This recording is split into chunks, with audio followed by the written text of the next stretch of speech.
ես նախարար եմ դարձել քաղաքական գործընթացների արդյունքում, քաղաքական կուսակցության, հանրապետական կուսակցության ղեկավարի որոշմամբ եւ իրավական եւ քաղաքական տեսակետից եւ շատ բնական եմ համարում, որ նույն քաղաքական process-ները, որոնք բերում են նախարարական պորտֆել, կարող է նաեւ տանել այդ նախարարական պորտֆելը։ Իմ քաղաքական գործունեության մեջ համարում եմ գործադիր իշխանությունում աշխատելը մեծ պատիվ, ղեկավարել կրթության գիտության նախարարությունը պատիվ էր, դժվար էր, բայց պատվաբեր էր ցանկացած մարդու համար, բայց ընդամենը էջ եւ իմ քաղաքական գործունեության մեջ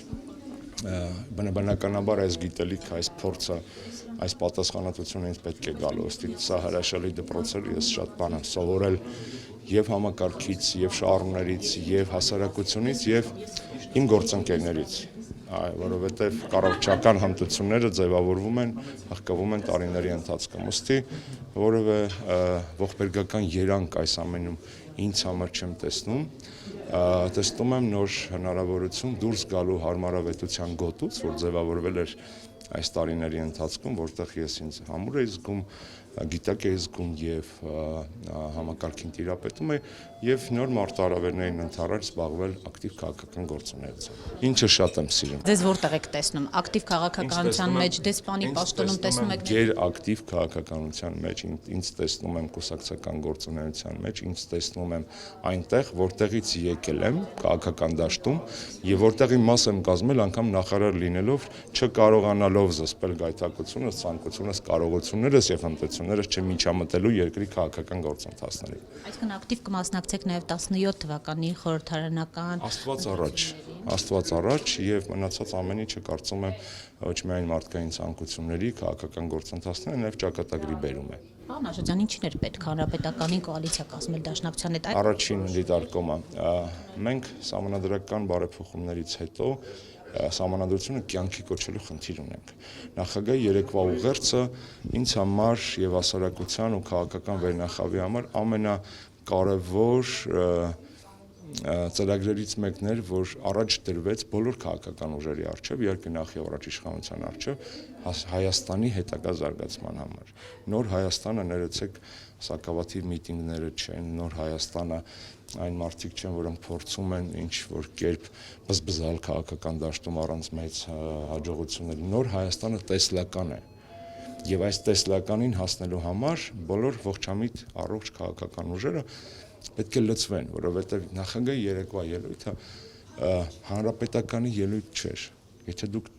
ուշադիր տեքստը նայել եք, այդ վստահաբար նմանատիպ տեսլական, համախմբող տեսլական, կոնսենսուսային տեսլական պետք է ունենան բոլոր քաղաքական ուժերը։ Եվ այնտեղ չկար մի բան, որը բացառապես կուսակցական էր։ Չկար մեկ մեսիջ, մեկ դիտակետ, որը կուսակցական էր։ Նախագահան խոսել ժողովրդի սրտից եւ իր մտքից, հետեւաբար այն կյանքի կոչելու համար նոր սահմանադրությունը քաղաքական ուժերը պարտավոր են աշխատել միասին։ Կարող են աշխատել միասին որպես ընդդիմություն, իշխանություն, սա էլ է աշխատանք միասին։ Կարող են աշխատել որպես կոալիցիա, կարող են աշխատել համագործակցության այլ ձևերի մեջ։ Եվ այս տեսակետից ակնհայտ է, որ ճանապարհը բարդ է լինելու, պատասխանատվությունը քաղաքական այո մեզ վրա է, մենք չենք խոսապել պատասխանատվությունից, կոալիցիան դաշնակցությանն եք այդ պատասխանատվության մաս դարձել։ Բավականաչափ երիտասարդ եք, բայց վստահ եմ դաշտին շատ լավ եք տիրապետում, անգամ նախորդ կոալիցիոն կառավարությունների ժամանակ Անդրանիկ Մարգարյանի, Սերժ Սարգսյանի որքան էլ ոլորտները բաշխվել էին ՀՅԴ-ի եւ ՕԵԿ-ի միջեւ, մեկ է պատասխանատվությունը գործունեության, մենք երբևէ չենք բարթել։ Դուք երբեք որևէ հանրապետականի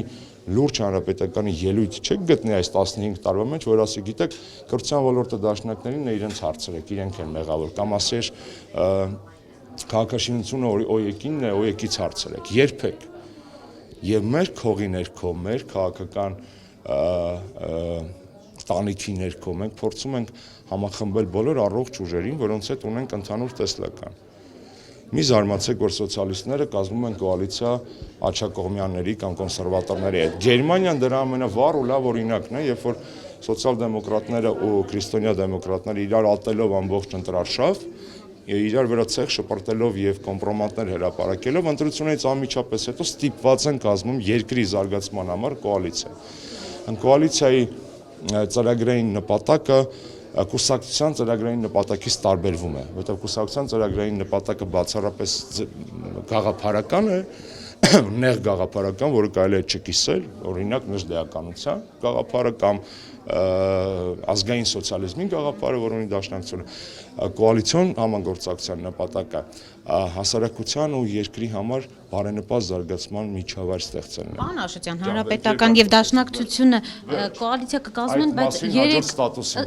երեք որևէ բան չասվեց, Սերժ Սարգսյանի ելույթում էլ ըստ էության չհնչեցին այն պորտֆելները, այն մարզվեց։ Հիշեցնում այն անհամբեր ու շնորհակալ հեռուստադիտողին, որ ուզում է բոլոր սերիալները միանգամից նայի հերթով